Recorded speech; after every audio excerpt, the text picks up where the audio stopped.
this royal throne of kings, this sceptred isle, this earth of majesty, this seat of Mars, this other Eden, demi-paradise, this fortress built by nature for herself against infection and the hand of war, this happy breed of men, this little world, this precious stone set in a silver sea, which serves it in the office of a wall or as a moat defensive to a house against the envy of less happier lands, this blessed plot, this earth, this realm,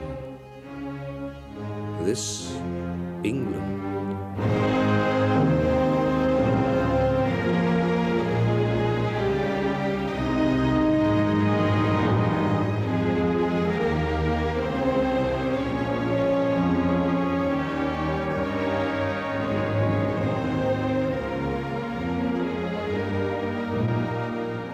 Here, in the early springtime light, see the south coast, a sorry sight. Where once was downland, now lie thick, long terraces of purple brick, remembering unpolluted air in days when only fields were there. I learnt to love that England. Very oft before the day was born, or otherwise through secret windings of the afternoons, I dared to rest, or wander like a rest made sweeter for the step upon the grass, and view the ground's most gentle dimplement, as if God's finger touched, but did not press in making England. Such an up and down of verdure, nothing too much up or down, a ripple of land, such little hills the sky can stoop to tenderly and the wheat fields climb, such nooks of valleys lined with orchises, fed full of noises by invisible streams.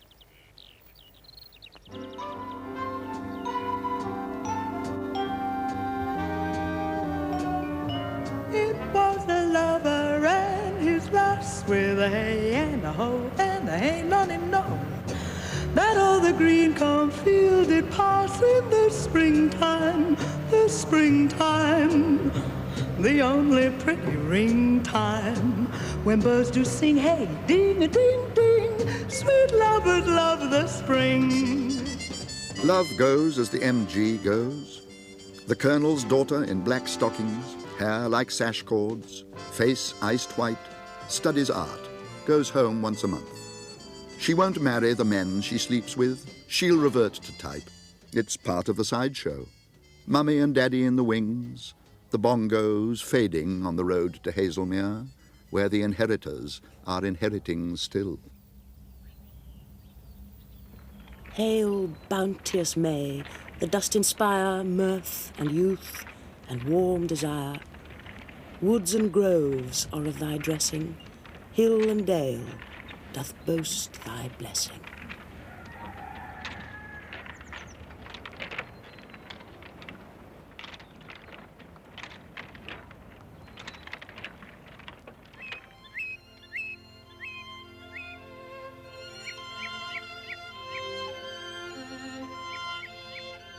Nothing is so beautiful as spring, when weeds in wheels shoot long and lovely and lush. Thrushes' eggs look little low heavens, and thrush through the echoing timber does so rinse and ring the ear, it strikes like lightnings to hear him sing.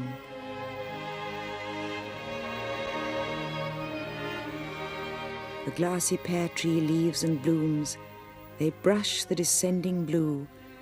That blue is all in a rush with richness. The racing lambs too have fair their fling. What is all this juice and all this joy? A strain of the earth's sweet being in the beginning in Eden garden.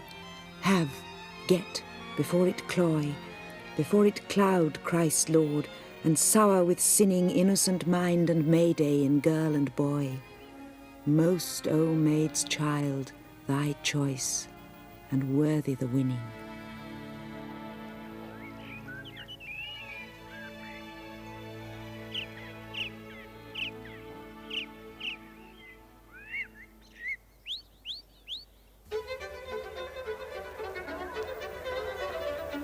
The sun does arise and make happy the skies.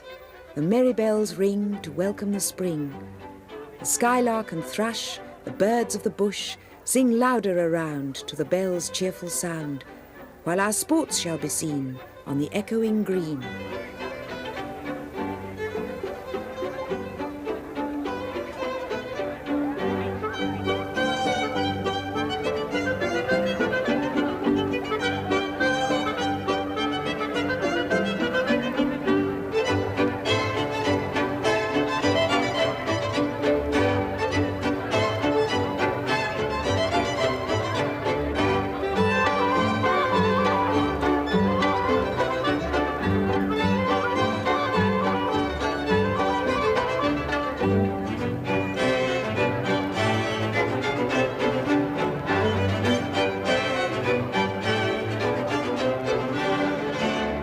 John with white hair does laugh away care, sitting under the oak among the old folk.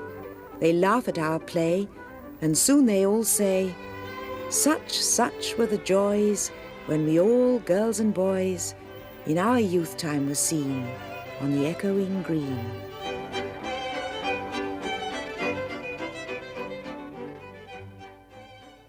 New Holland, Lincolnshire.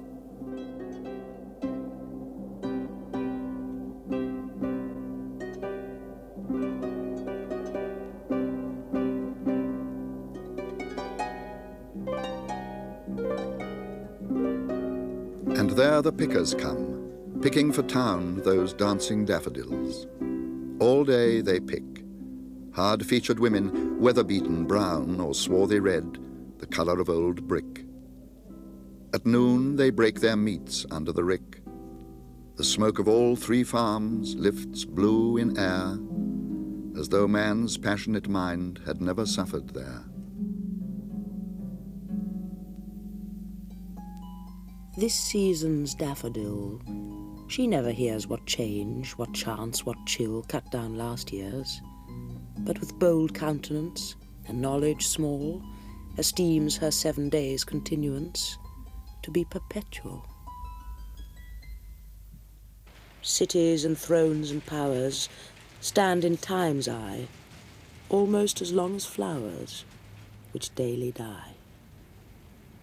But as new buds put forth to glad new men, out of the spent and unconsidered earth, the cities rise again.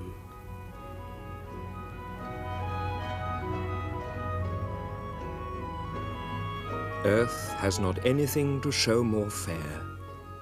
Dull would he be of soul who could pass by a sight so touching in its majesty. This city now doth like a garment wear the beauty of the morning.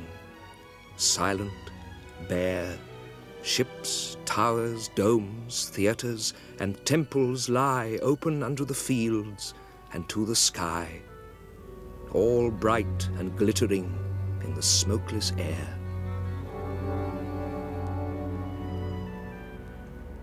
Descend, O Belloc's muse, from thine abode to Deptford on the Blackwall Tunnel Road. For under Deptford's solitary shade the bulk of the electric light is made. Here are the works. From hence the current flows, which, so the company's prospectus goes, can furnish to subscribers, hour by hour, no less than 16,000 candle power, all at 1,000 volts. It is essential to keep the current at this high potential in spite of the considerable expense. The energy developed represents, expressed in foot-tons, the united forces of 15 elephants and 40 horses. But shall my scientific detail thus clip the dear wings of buoyant Pegasus? Shall pure statistics jar upon the ear that pants for lyric accents, loud and clear? Shall I describe the complex dynamo or write about its commutator? No.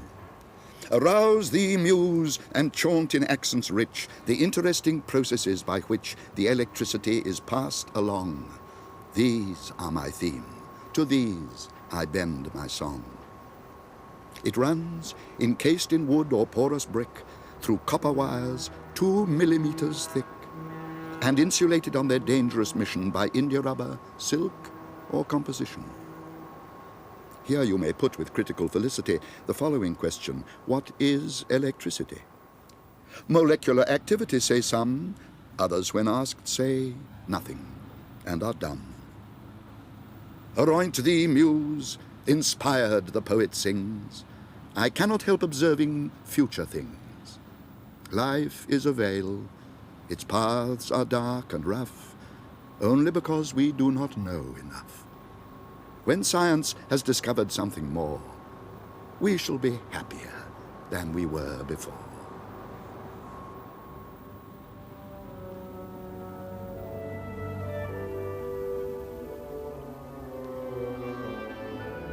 The sky widens to Cornwall. A sense of sea hangs in the lichenous branches, and still there's light. The tide is high, and a sleepy Atlantic sends exploring ripple on ripple to far Palzeth.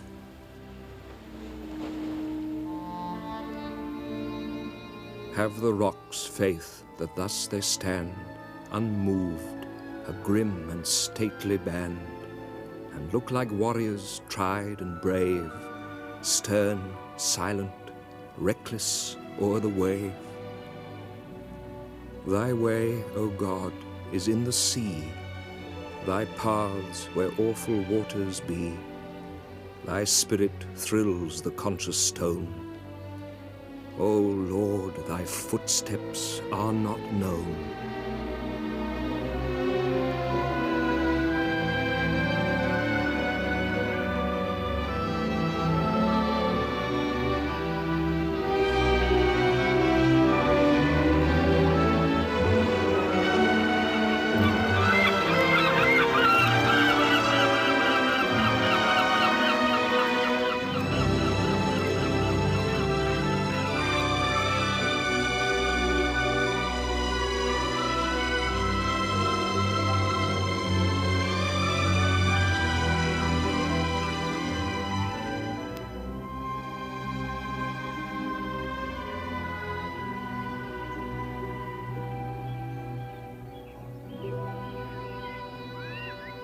Far from the sea, the unregarded Midlands. Now the river is rich, but her voice is low. It is her mighty majesty, the sea, travelling among the villages incognito. Now the river is poor. No song, just a thin, mad whisper. The winter floods have ruined her. She squats between draggled banks, fingering her rags and rubbish. And now the river is rich, a deep choir. It is the lofty clouds that work in heaven, going on their holiday to the sea.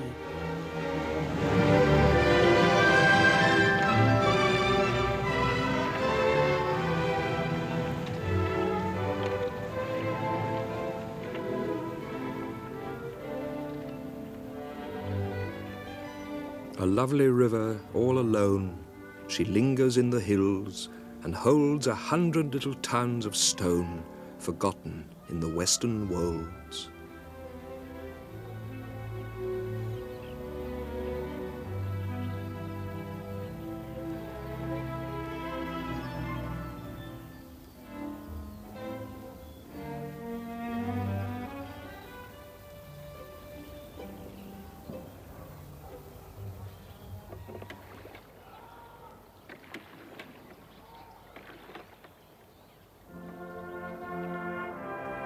In gaudy yellow brick and red, with rooting pipes like creepers rank, the shoddy terraces o'erspread meadow and garth and daisied bank.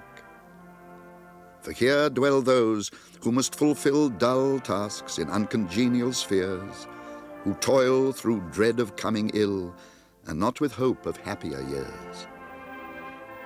The lowly folk, who scarcely dare conceive themselves perhaps misplaced, whose prize for unremitting care is only not to be disgraced.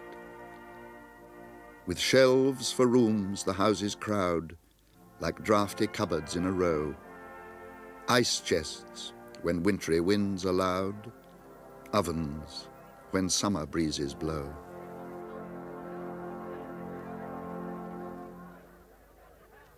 Suburban villas, highway-side retreats that dread the encroachment of our growing streets, tight boxes neatly sashed and in a blaze with all a July sun's collected rays, delight the citizen who, gasping there, breathes clouds of dust and calls it country air.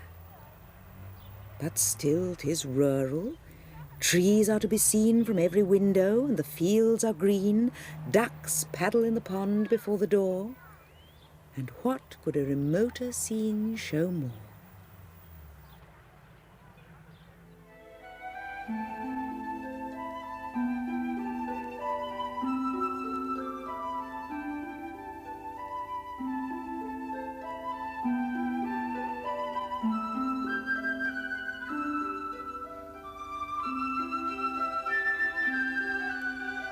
This is the weather the cuckoo likes, and so do I, when showers betumble the chestnut spikes and nestlings fly, and the little brown nightingale bills his best, and they sit outside at the traveller's rest, and maids come forth sprig muslin dressed, and citizens dream of the south and west, and so do I.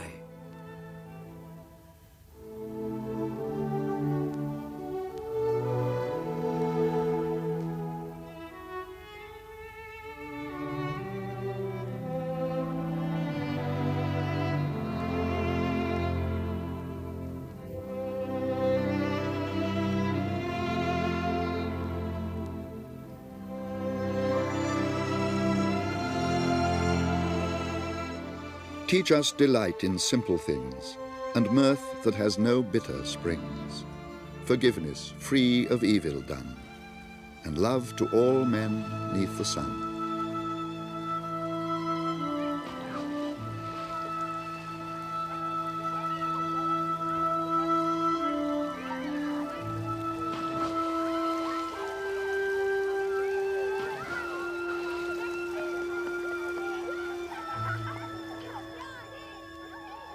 How often have I blessed the coming day, when toil remitting lent its turn to play, and all the village train from labour free led up their sports beneath the spreading tree, while many a pastime circled in the shade, the young contending as the old surveyed, and many a gambol frolicked o'er the ground, and sleights of art and feats of strength went round.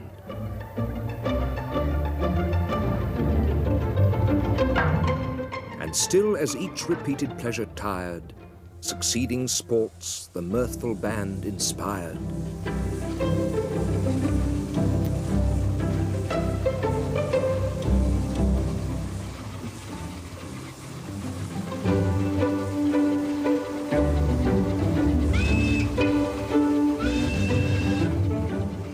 These were thy charms, sweet village, sports like these, with sweet succession taught even toil to please. These round thy bowers their cheerful influence shed, these were thy charms. But all these charms are fled.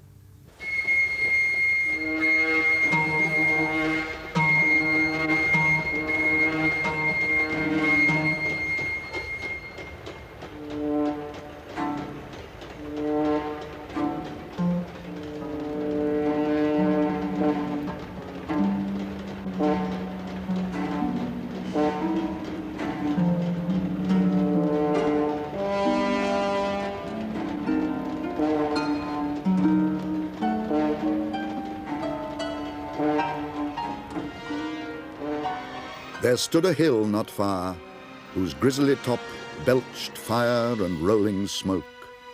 The rest entire shone with a glossy scurf, undoubted sign that in his womb was hid metallic ore, the work of sulphur. Thither, winged with speed, a numerous brigade hastened. Mammon led them on, Mammon, the least erected spirit that fell from heaven.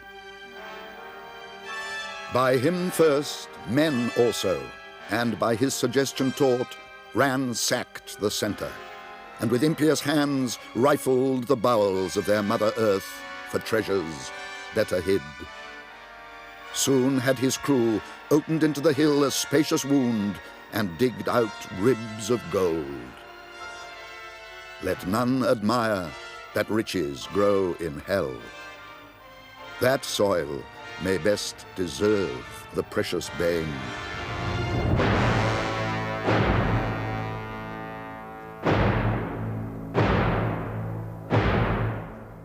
I have a vision of the future, chum. The workers' flats in fields of soya beans tower up like silver pencils, score on score, and surging millions hear the challenge come from microphones in communal canteens. No right, no wrong, all's perfect evermore.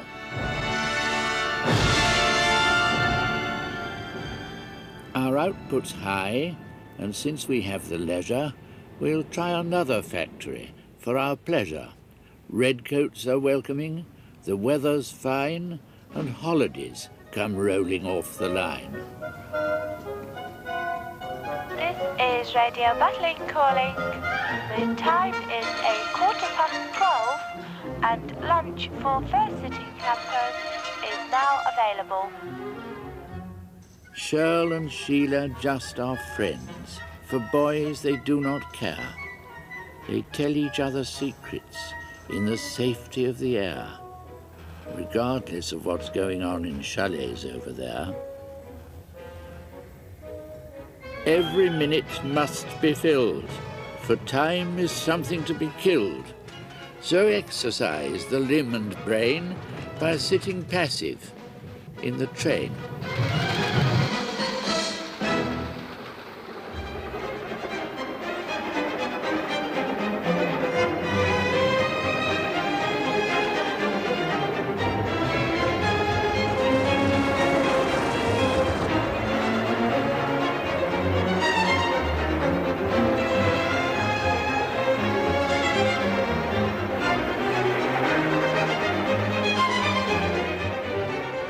Faster than fairies, faster than witches, bridges and houses, hedges and ditches, and charging along like troops in a battle, all through the meadows, the horses and cattle, all of the sights of the hill and the plain fly as thick as driving rain.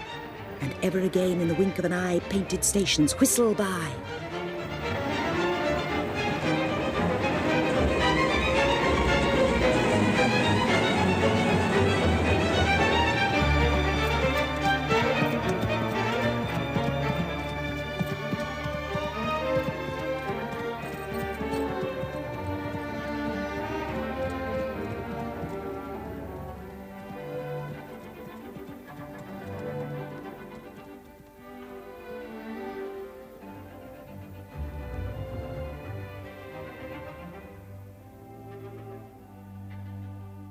Up on the downs, the red-eyed kestrels hover, eyeing the grass.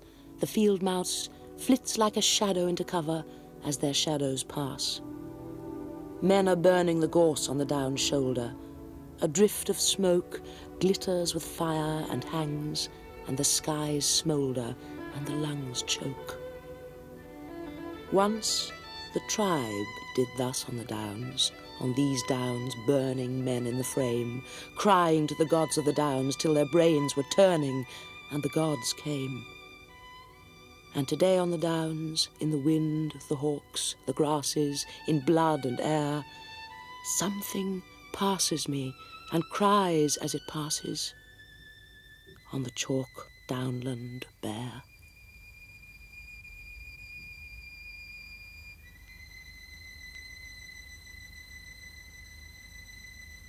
The sea is all about us.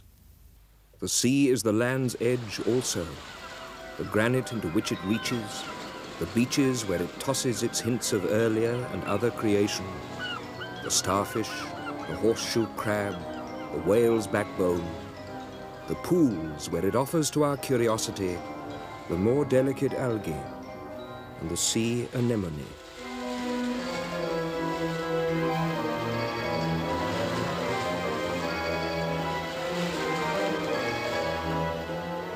Lady, whose shrine stands on the promontory, Pray for all those who are in ships, those whose business has to do with fish, and those concerned with every lawful traffic, and those who conduct them.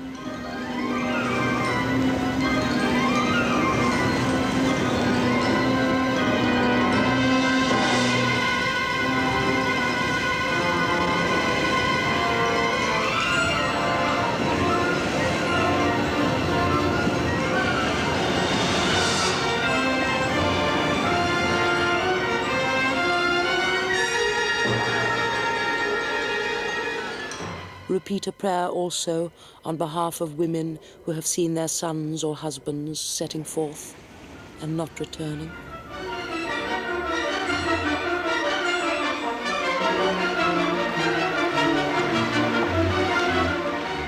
Also pray for those who were in ships and ended their voyage on the sand, in the sea's lips, or in the dark throat which will not reject them, or wherever cannot reach them, the sound of the sea bell's perpetual Angelus.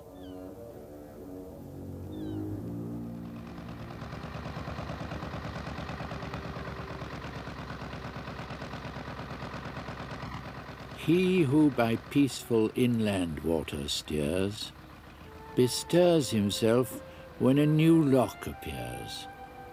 Slow swing the gates, the captive waters rise, another level holds the midland skies. Lock climbs to lock, and sliding into view come acres which the bold John Rennie knew, who led the navigation, mile on mile, past farm and mill and lover-leaned-on stile.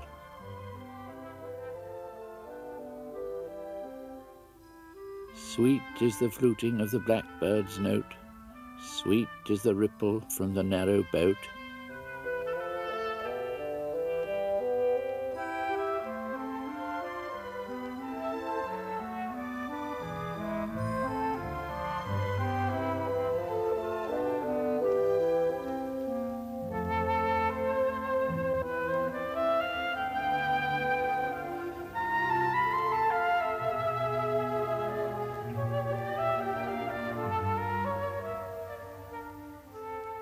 Too slow for some, this 19th century grace, but who would travel at the modern pace?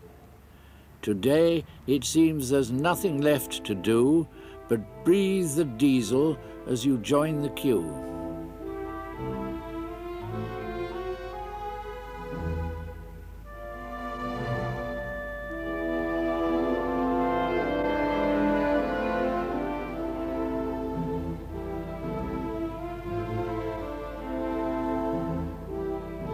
Wheel me gently to the garage, since my car and I must part. No more for me the record and the run. That cursed left-hand cylinder the doctors call my heart is pinking past redemption. I am done. They'll never strike a mixture that'll help me pull my load. My gears are stripped. I cannot set my brakes. I'm entered for the finals down the timeless, untimed road to the maker of the makers of all makes.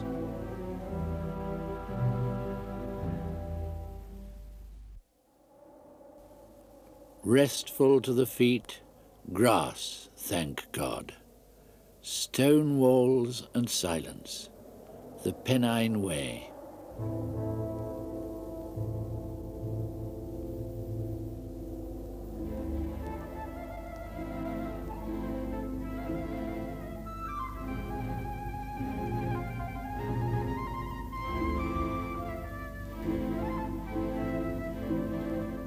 If it form the one landscape that we, the inconstant ones, are consistently homesick for, this is chiefly because it dissolves in water. Mark these rounded slopes with their surface fragrance of time, and beneath, a secret system of caves and conduits. Hear the springs that spurt out everywhere with a chuckle, each filling a private pool for its fish and carving its own little ravine, whose cliffs entertain the butterfly and the lizard. Examine this region of short distances, and definite places.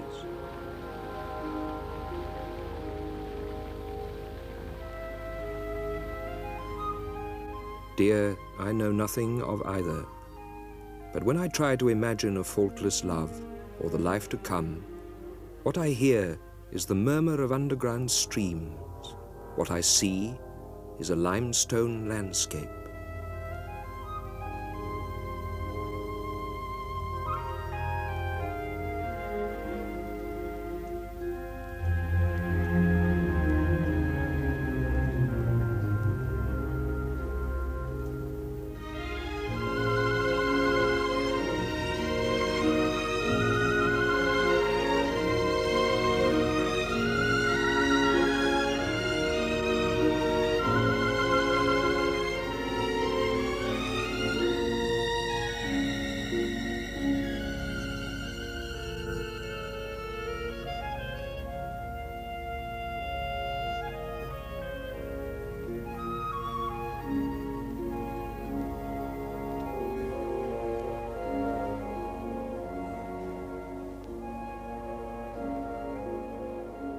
High up to Northumbria and Hadrian's Wall, last outpost of the Roman centurion.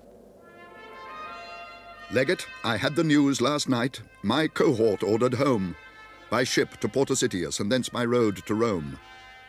Last night I did not understand, but now the hour draws near that calls me to my native land. I feel that land is here. Here where men say my name was made, here where my work was done, here where my dearest dead are laid, my wife and son, here where time, custom, grief and toil, age, memory, service, love have rooted me in British soil. Ah, how can I remove? I've served in Britain 40 years, from Vectis to the wall. I have none other home than this, nor any life at all. Here is my heart, my soul, my mind, the only life I know. I cannot leave it all behind. Command me not to go.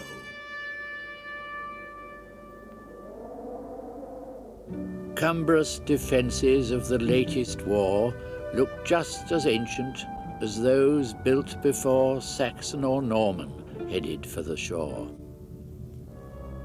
Through months, through years, long after the last beat of those atrocities, the hour of sleep to me came rarely charged with natural gifts. Such ghastly visions had I of despair and tyranny and implements of death, and innocent victims sinking under fear, and momentary hope and worn-out prayer. The fear gone by pressed on me almost like a fear to come. And in this way I wrought upon myself until I seemed to hear a voice that cried to the whole city, "Sleep no more!"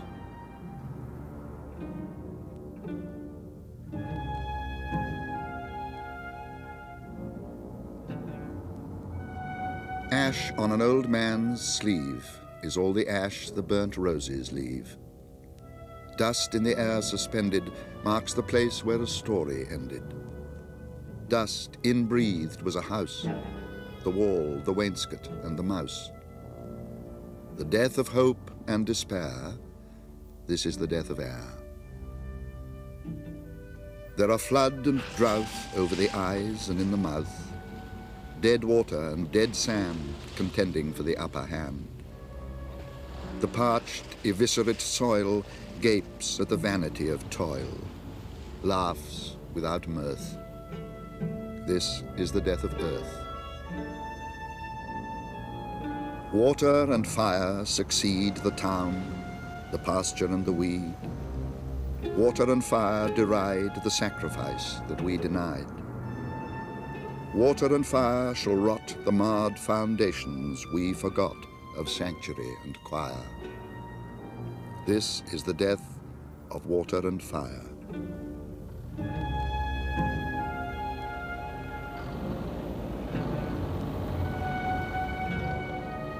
Oh, if we but knew what we do when we delve or hew, hack and rack the growing green.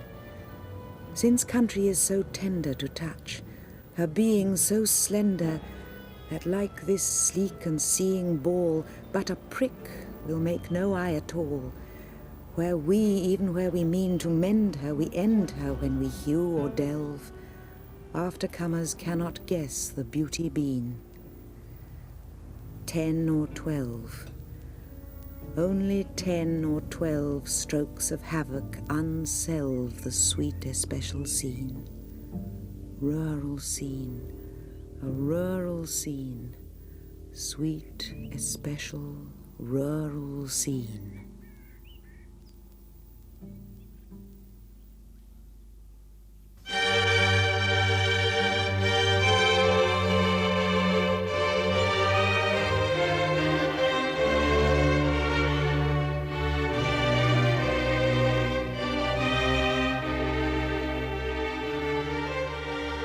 Stay, traveller, with no irreverent haste, approach the mansion of a man of taste. Hail Castle Howard, hail Vanbragh's noble dome, where Yorkshire in her splendour rivals Rome. Here the proud footman to the butler bows, that kisses Lucy when she milks the cows. Here the proud butler on the steward waits, that shares his mistress at the castle gates. Here 50 damsels list my lady's bells, and a whole parish in one mansion dwells. Chef, housekeeper, and humblest houseboy, all in due gradation of the servants' hall, dependent on the slightest frown or smile of him who holds the earldom of Carlisle.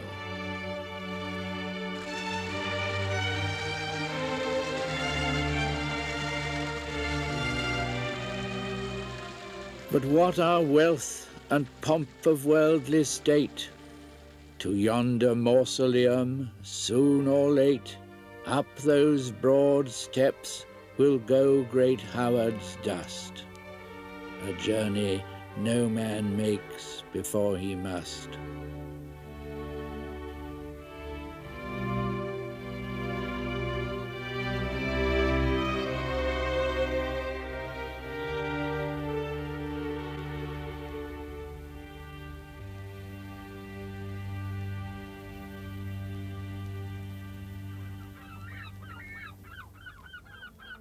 With ceaseless motion comes and goes the tide.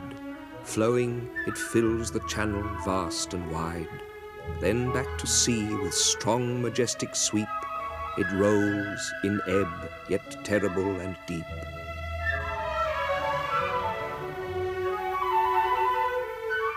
The water only when the tides are high, when low, the mud half covered and half dry.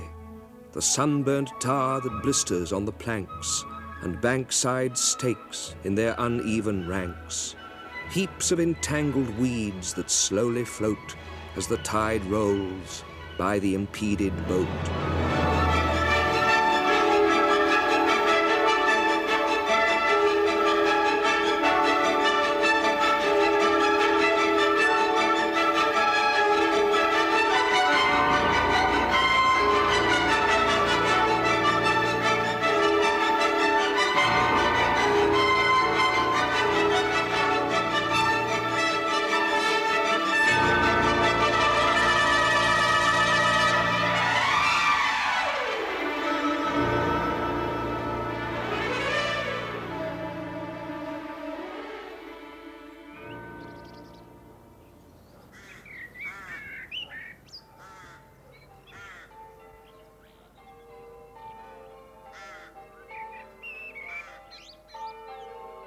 Christmas comes with plenty, Lent spreads out its pall, but these are 5 and 20, the longest Sundays of all, the placid Sundays after Trinity, wheat harvest, fruit harvest, fall.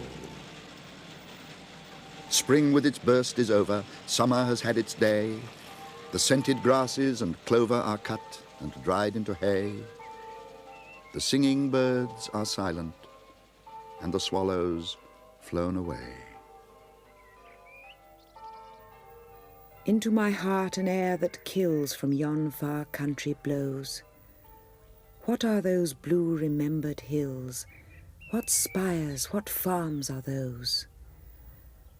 That is the land of lost content. I see it shining plain, the happy highways where I went, and cannot come again.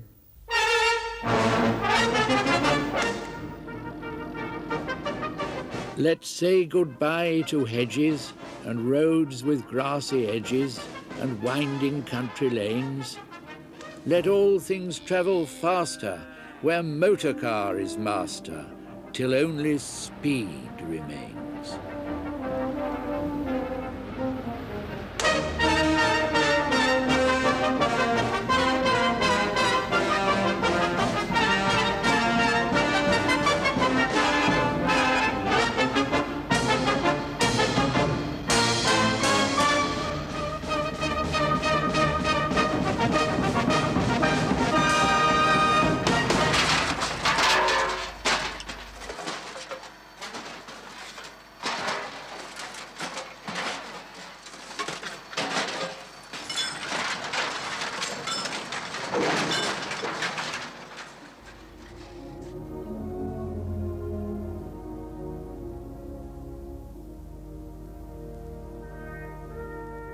The woods decay and fall. The vapours weep their burden to the ground. Man comes and tills the field and lies beneath, and after many a summer dies the swan.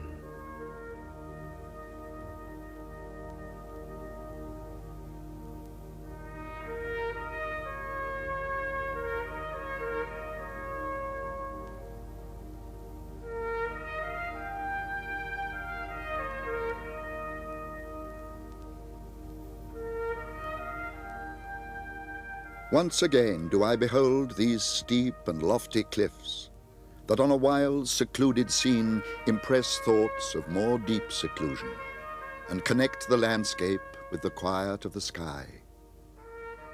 How oft in spirit have I turned to thee, O sylvan Wye, thou wanderer through the woods, how often has my spirit turned to thee.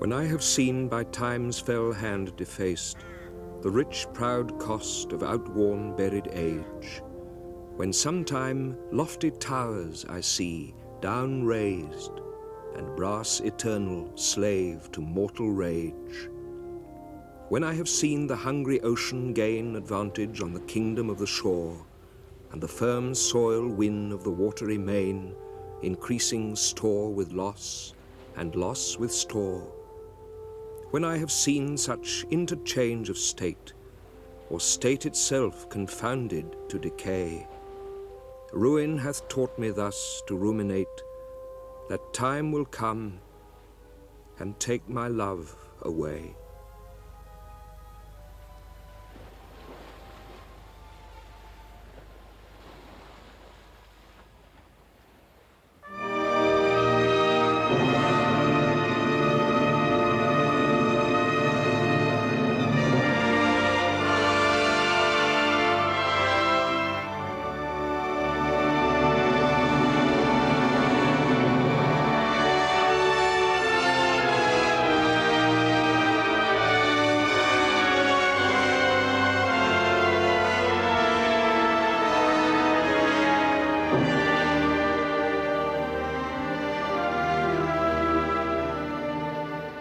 Bleak season it was, turbulent and bleak, when hitherward we journeyed side by side, through burst of sunshine and through flying showers, paced the long vales, how long they were, and yet how fast length of way was left behind. The frosty wind, as if to make amends for its keen breath, was aiding to our steps, and drove us onward like two ships at sea, or like two birds, companions in mid-air, parted and reunited by the blast. Stern was the face of nature. We rejoiced in that stern countenance, for our souls thence drew a feeling of their strength. The naked trees, the icy brooks, as we passed, appeared to question us. Whence come ye? To what end? They seemed to say. What would ye, said the shower, wild wanderers, whither through my dark domain? The sunbeam said, be happy. When this vale we entered, bright and solemn was the sky that faced us with a passionate welcoming and led us to our threshold. Nowhere, or is it fancy, can be found the one sensation that is here. 'Tis, that I cannot name it, 'tis the sense of majesty and beauty and repose, a blended holiness of earth and sky, something that makes this individual spot, this small abiding place of many men, a termination and a last retreat, a center, come from wheresoe'er you will, a whole without dependence or defect, made for itself and happy in itself, perfect contentment, unity entire.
The fox was strong, he was full of running. He could run for an hour and then be cunning. But the cry behind him made him chill. They were nearer now, and they meant to kill. And all the way to that blinding end, he would meet with men and have none his friend. Men to holloa and men to run him, with stones to stagger and yells to stun him. Men to head him, with whips to beat him, teeth to mangle and mouths to eat him. And all the way that wild high crying to cold his blood with the thought of dying.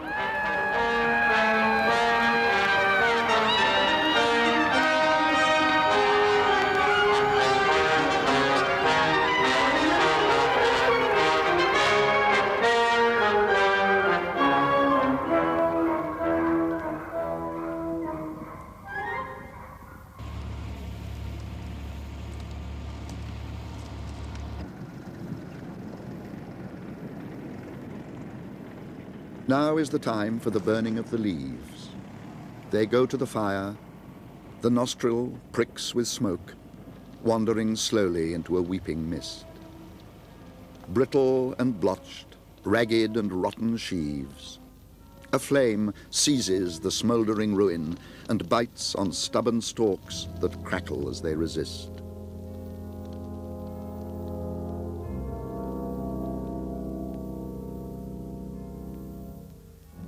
Now is the time for stripping the spirit bare.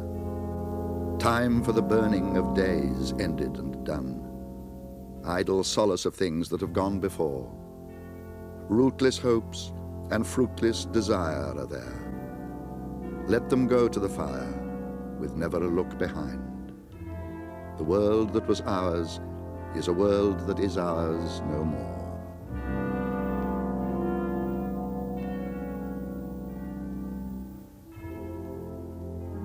And then the wintry winds begin to blow. Then fall the flaky stars of gathering snow. When on the thorn the ripening sloe, yet blue, takes the bright varnish of the morning dew. The aged moss grows brittle on the pale. The dry boughs splinter in the windy gale. and every changing season of the year stamps on the scene its English character.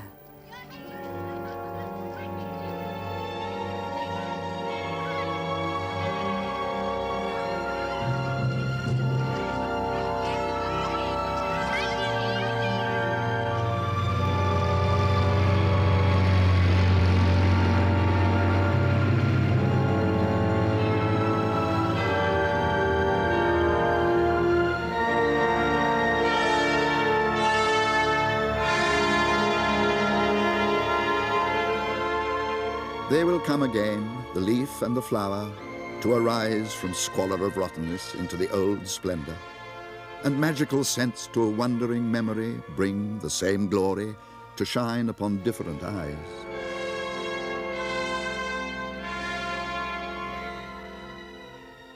Earth cares for her own ruins, naught for ours. Nothing is certain, only the certain spring.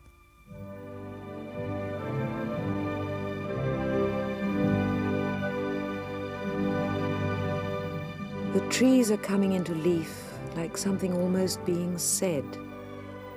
The recent buds relax and spread. Their greenness is a kind of grief. Is it that they are born again and we grow old? No, they die too. Their yearly trick of looking new is written down in rings of grain. Yet still the unresting castles thresh in full-grown thickness every May. Last year is dead, they seem to say. Begin afresh, afresh, afresh.